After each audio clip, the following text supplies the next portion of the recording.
Narito na nga ang ating latest update tungkol kay Donnie Pangilinan at Belle. Dahil itong si Derek May Alviar ay meron nga talagang napansin sa dalawa na talaga nga namang agad-agad ay kinagiliwan at kinakiligan.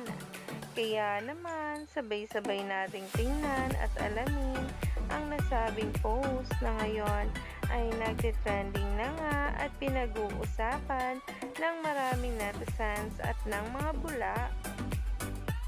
You have to go beyond kilig.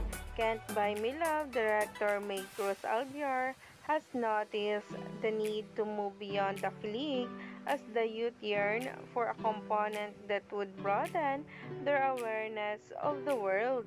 Yan nga mismo ang sinabi niya sa isang article. Dagdag pa nga nito, I think yung love stories ngayon demand more than just kilig. The audience kasi they're very much aware, especially the youth. They're very aware now at maraming pinagdadaanan ang youth ngayon. To tell a story, you have to be grounded, you have to go beyond kilig. You have to talk about what's going on in the world, what's real for them.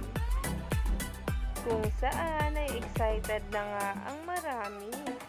At talaga nga namang mapapanood na nga talaga natin ang upcoming teleserye ng Don Bell.